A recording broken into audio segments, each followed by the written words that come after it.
just walk in the door and you say, okay, I want bead number 32 up here, and it has no meaning on it, well, that's the kind of tattoo you're probably going to regret later.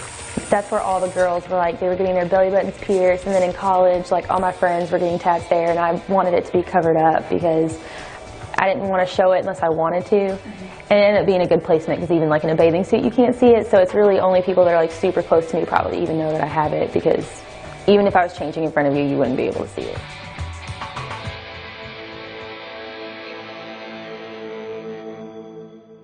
It's been a part of man's culture ever since there's been people. They've been putting stuff on their body. We've had a period in you know, the history of our country where these tend to be the marks of military people or what are considered to be lower class people.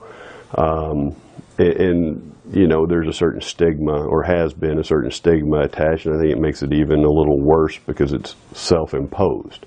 Like I say, as far as I have heard, that the Iceman was the oldest guy that they found frozen somewhere up in the foothills of Tibet or something, and he had tattoos on him. He had like a deer, I think, on his ankle, and some dots somewhere, and a couple of brass needles.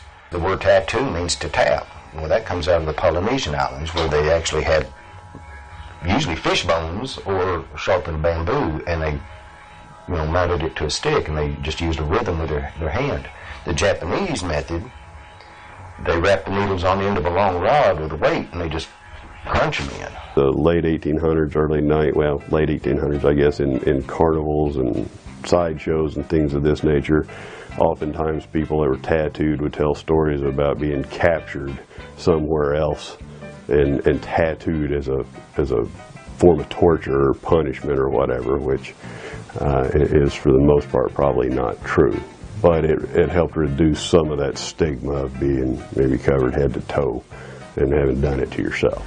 My dad retired Army, and we were fortunate enough to live in Tokyo for about 4 years. And that's where I saw large tattoos, not the little Army and Navy dots that we have, which nothing wrong with them, you know, like my dad had them, but whenever you're a child and you see a full body tattoo, it sticks with you. His tattoos seem to have always been associated with the wrong side of the tracks, or the more rebellious sort of person. I know some people turn it into, I guess, a rebellion against culture. You know, which in and of itself is really conceding to social norms because you recognize them and you're like, well, I'm gonna follow now this cultural group, sect, I guess, of rebelling against cultural norm. So to take back to like my grandparents or even my parents, schools taught a lot of conformity. It wasn't that each individual is special, and that's what I get fed right now in my secondary education classes. You have to teach to the individual. It was take all of the individuals and compress them. Because of how I'm raised, you know, my parents are in the ministry, so they started pulling all the scripture out on my sister, and it was neat because it was the most studying of scripture my sister ever did, and it was just to disprove my parents. And most of the scripture that's quoted in relation to all of this is based out of traditional rituals for the lands of the people that were not of the Israelites. And so it was basically saying, don't become like other cultures.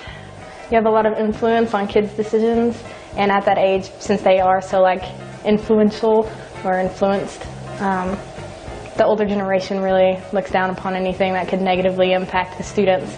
So you don't want to be sending bad signals. Although I don't think tattoos are bad signals, but you know, the older generation still is like, oh, if you have tattoos, then you went to prison.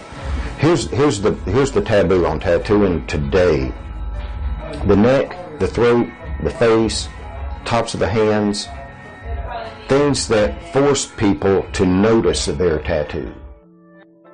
I don't know, like I wanted it somewhere that I could hide easily, but also somewhere where it wouldn't be like, oh yeah, I have a tattoo, and like take off all my clothes to show someone, you know, like, I mean, I just wanted it somewhere where it could be obvious, but it could be hidden at the same time. So guiltless and free, I hope you take a piece of me with you.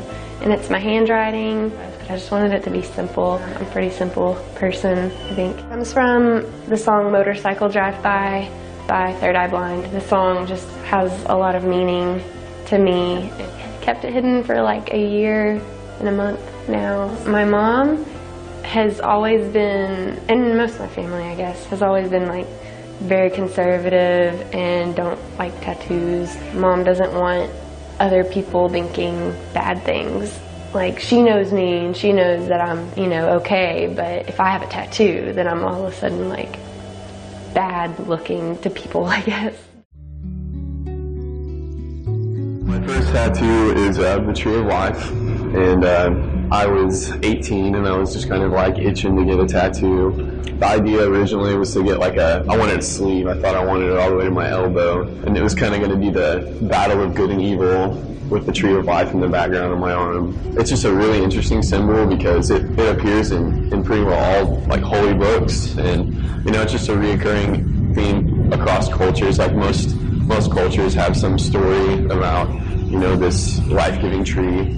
The other one I got, I guess my 20th birthday, and it says never forget, and it's kind of more about I used to be kind of addicted to heroin. I got it right around the day that my sobriety date, and it's kind of just about, you know, never forgetting, you know, how far I've came from where I used to be.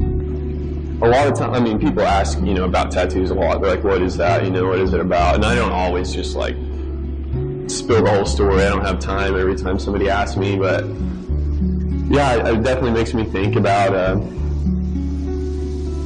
you know, if I'm having a bad day or something, just like, well, it could be worse, you know. And just to kind of every once in a while just look back and see how far I've came from. My first tattoo was a T for Tiffany. I got it because me and my sister wanted to go get tattoos together, so we each got a tattoo there. The T is for Tiffany because I love myself a lot. I was pretty vain. I couldn't really figure out what to put there. I didn't do anything in high school very noteworthy to have a symbol. I have a poem from my dad, who passed away in 2001. The poem says, as old as she was, she still missed her daddy sometimes. I literally just Googled dad poems on the internet. I had never heard of this little, I guess you wouldn't necessarily call it a poem, this little phrase. And I can't really even see it when I look in the mirror, which I think is kind of good because I already think about it probably a little too much. It makes me a little sad. When I look straight on in the mirror, I can't see any of my tattoos, which I kind of like because then, again, even when you're standing in front of me, like, you probably won't see them. And I kind of like that. I like to keep my tattoos put away just for me. Except for my immediate family, don't really like tattoos. All the religious people I know think they're wrong, which is just silly. My first tattoo was it's a puzzle piece. On my ankle, very important to me. I wanted to get something very meaningful for my first tattoo. It was mostly inspired by my wife and I. We had been talking about it for a long time, and we thought, what better way to commemorate us getting married than to get a tattoo. They're actually matching. He's got the puzzle piece too. And it stems from... We both were very into puzzles growing up. We both like them. We like the aspect of finding ways to put things together. And then when Eli and I met, one of the first things he gave me before we were actually even dating was a puzzle. I put a quote online and she finished it, and that's, I think, the first sign that she and I would get along really well. I don't think all our tattoos have to be matching and like at the same place at the same time. No, it's just this first one I think it was important to us to have something that linked us together. The placement was work related, I think. I work in a field that's pretty conservative traditionally. I know with my current job it would have been fine to get it on my wrist or something, but I know that I will be moving on in the future. I wanted to get it in a place, not so much that I could cover up, but just a place that's inconspicuous.